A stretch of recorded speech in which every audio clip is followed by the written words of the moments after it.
Doutor Fernando, bom dia, é um prazer tê-lo aqui conosco.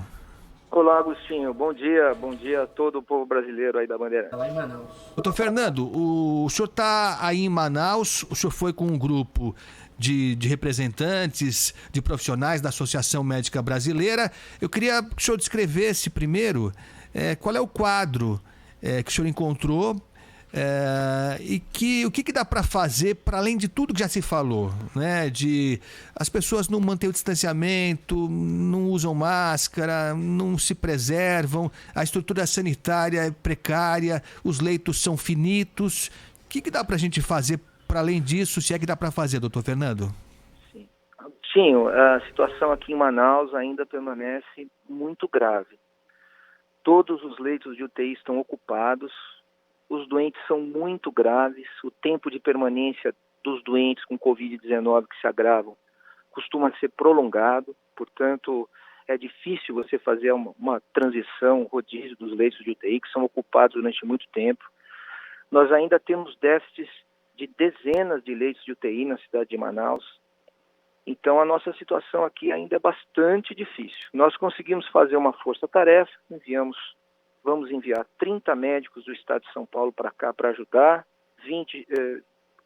por volta de 20 já estão aqui no estado do Amazonas ajudando, mas a situação ainda é muito dramática e muito difícil aqui no estado do Amazonas. É lógico que mão de obra qualificada é sempre bem-vinda, até porque não é em Manaus, no país inteiro o pessoal de linha de frente está extenuado, né? O pessoal não olha, é difícil a gente imaginar como é que essas pessoas acordam dia após dia para retomar a luta, sabendo que as derrotas virão, né? E isso é o terrível, né? Para além do trabalho pesado, as derrotas que vêm não por incompetência, longe disso, dos profissionais, mas por falta básica de estrutura, da estrutura mais primária. Para além da mão de obra, doutor Fernando, há como se pensar em aumentar a estrutura física dos hospitais? A gente viu a falta de oxigênio, cilindros que viraram artigo raro de disputa. Como é que se faz para tentar ampliar essa estrutura que também é essencial para que o profissional possa trabalhar? É verdade, Agostinho, é muito importante. A gente está vendo aqui um esforço conjunto do Ministério, da Secretaria Estadual do Amazonas. Eles fizeram um hospital de campanha, o hospital está bem equipado. A gente tem problemas, mas a gente está conseguindo no dia a dia, com o diálogo, com a conversa, a gente está conseguindo ir resolvendo os problemas. Mas, de fato, a demanda é muito, muito grande, né? Então, eu acredito que a gente tem ainda um déficit em torno de 50 leitos de UTI na cidade. Então, realmente, a situação ainda é muito difícil, apesar, ontem mesmo nós ampliamos mais 30 leitos de UTI num hospital chamado Delfina, e mesmo assim ainda faltarão leitos. Então, de fato, é um esforço conjunto de todos aqui. Você coloca um leito, não é só o leito, quer dizer, você precisa do recurso humano, o recurso humano está hiper requisitado nos próprios estados. Então, aquilo que você estava falando no começo, Agostinho, acho que é uma coisa importante. As pessoas precisam, de fato, colaborar de verdade, porque acho que elas não têm dimensão da situação dramática em que um ser humano se encontra quando ele está numa situação grave do Covid-19. Realmente nós precisamos da colaboração da sociedade antes de mais nada. Nós estamos conversando aqui na Rádio Bandeirantes com o Dr. Fernando Sábia Talo, que é coordenador da Força Tarefa, que foi enviada até Manaus, profissionais da Associação Médica Brasileira, tentando auxiliar nessa situação que é crítica e que vai se reproduzindo, né, doutor Fernando, em outras regiões. A gente falou aqui já com o prefeito de Araraquara, o prefeito Edinho Silva, que falou claramente que essa situação não vai se restringir a esses pontos que já são conhecidos. Isso deve se ampliar para outras cidades, outras regiões do país. E ele contava para a gente, o prefeito de Araraquara, doutor Fernando, que essa nova cepa, a P1, traz características que são ainda mais preocupantes. Ele falou que lá em Araraquara as internações agora não se restringem apenas a pessoas com mais idade. Jovens agora estão sendo afetados e de forma grave pelo coronavírus, doutor Fernando. Olha, Agostinho, isso eu não posso confirmar ainda. Eu acho que a ciência ainda precisa dessa confirmação. O que eu posso dizer é que parece que acontece de fato é que a contaminação é maior. Isso sim.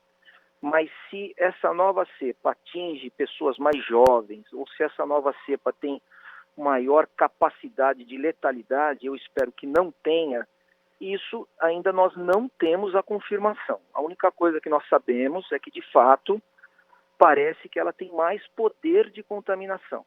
Mas nós esperamos que ela não tenha aumento no poder de letalidade. Esperamos que isso não seja verdade. Ainda não temos essa confirmação. Não consigo te dizer isso por enquanto. Doutor Fernando, sobre os erros que nós cometemos ao longo desses 11 meses, né, de início da pandemia, e estamos pagando o preço agora. É assim que funciona, né? A gente erra, e os efeitos são trágicos, e nesse caso da pandemia mais trágicos ainda, porque eles se concretizam em mortes. A gente falou, por exemplo, sobre a decisão do Ministério da Saúde de enviar medicamentos que não têm nenhum efeito comprovado contra o coronavírus. Claramente a cloroquina. Isso foi levado pelo governo federal, com apoio do Ministério da Saúde, e alguns profissionais aí de Manaus teriam sido induzidos, se é que dá para dizer assim, a prescrever esse medicamento. O que o senhor pode falar sobre isso? Isso ainda existe? Existe essa ideia equivocada de que um remédio pode atenuar ou curar o coronavírus, doutor?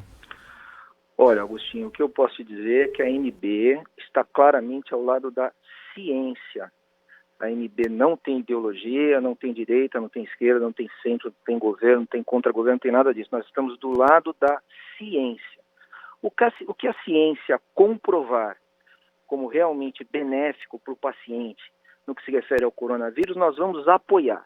O que a ciência não for capaz de apoiar, não for capaz de provar, nós não vamos apoiar. Então nós estamos do lado da ciência. E de fato não há uma comprovação cabal, definitiva, de que exista qualquer tipo de tratamento profilático. Infelizmente, nós gostaríamos muito que a ciência já tivesse comprovado isso, mas nós não temos conhecimento que a ciência comprovou algo assim. Então eu acho que, de novo, aquilo que você comentou, a sociedade nesse momento precisa colaborar, porque de fato, se uma pessoa fizer um passeio conosco aqui pelas UTIs de Manaus, verão pessoas, infelizmente, numa situação que, por mais recursos humanos que nós tenhamos, por mais recursos materiais que nós tenhamos, por mais que nós fizermos por essa pessoa, infelizmente, algumas delas não terão chance de sobrevivência. Então, a situação realmente é muito crítica, é muito dramática, e a gente pede a colaboração da sociedade antes de mais nada. Desculpe pela insistência, doutor Fernando. O senhor sentiu, falando com seus colegas, pelo que o senhor está observando aí, o senhor sentiu que ainda existe essa tendência de alguns profissionais de prescrever a cloroquina? Não, eu não tenho visto isso aqui, até porque, Agostinho, o nosso trabalho já não é um trabalho da medicina primária. Quer dizer, a gente não vê o paciente, que é um paciente com sintomas leves, para saber o que está sendo... A gente já vê o paciente na unidade de terapia intensiva. Toda a nossa força-tarefa está dentro da unidade de terapia intensiva. E esse paciente já nos chega numa situação absolutamente dramática e muitas vezes a gente nem conhece o histórico de medicações que ele utilizou nos últimos dias. Então, onde nós estamos trabalhando, isso não é nem aventado, porque não é o caso. Já são pacientes muito graves, em que já 90% deles em ventilação mecânica. Então, a gente nem... Essa possibilidade do uso dessa medicação não está contemplada entre nós aqui, não.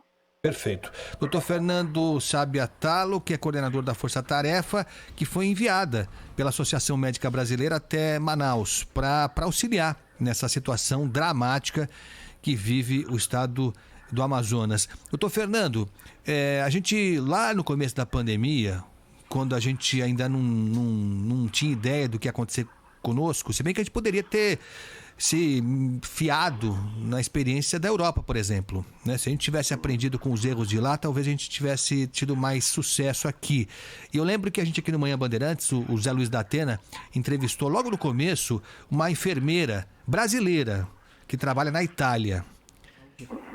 Cláudia, né? Cláudia de Moraes. Cláudia de Moraes, exatamente. E o relato dela foi profético. Foi profético, infelizmente. Ela dizia lá que os médicos já estavam chegando ao limite de ter que decidir, olha, a gente vai tirar o respirador desse paciente, transferir para aquele, porque aquele outro é mais jovem, tem mais capacidade, em tese, de se recuperar, enfim, uma situação terrível.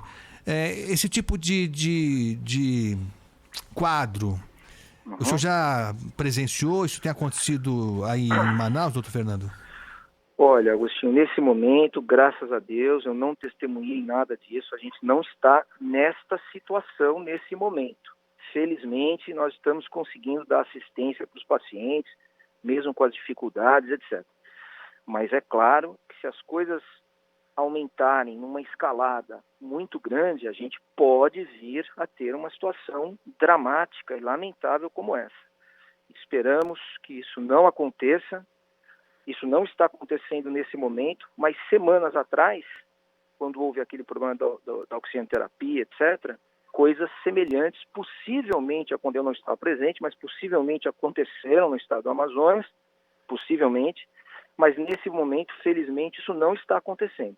Mas nós estamos muito preocupados, porque o déficit de leitos de UTI e de profissionais experientes ainda continua, o problema não passou, e nós continuamos vigilantes, alertas e muito preocupados pelo estado do Amazonas. Essa situação do oxigênio, aliás, dos cilindros que eram buscados como a tábua de salvação, né? E não havia outra alternativa mesmo. Isso foi superado? Esse abastecimento hoje, digamos, ele resolve a necessidade? Sim, Agostinho. Hoje nós graças a Deus, felizmente, nós não estamos tendo problema de falta de oxigênio nos hospitais do estado do Amazonas. Felizmente, isso não está acontecendo nesse momento. Estamos abastecidos e os pacientes estão recebendo oxigênio na medida da necessidade, sim. Doutor Fernando, o senhor disse que um grupo já está em Manaus, como o senhor também, e que outros profissionais devem chegar nos próximos dias. O senhor pretende trabalhar com quantos integrantes dessa força-tarefa? Então, nós estamos planejando trazer 30 profissionais aqui no estado do Amazonas, mas eu acredito que nós vamos precisar de mais colegas. Porque, veja, Agostinho, qual é o problema? Deixa eu explicar rapidamente. Os profissionais experientes em terapia intensiva, em emergência, em clínica médica, etc., estão hiperrequisitados nos próprios estados, porque todos os estados estão vivenciando um drama, não com essa magnitude, mas também estão vivenciando um drama. Então, o que é necessário fazer?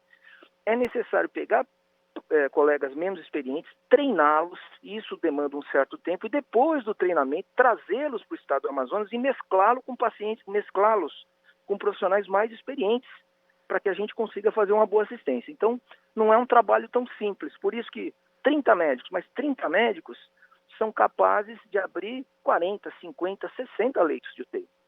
Então, é isso que nós estamos tentando fazer e vamos ficar em recrutamento permanente, pelo menos nos próximos meses.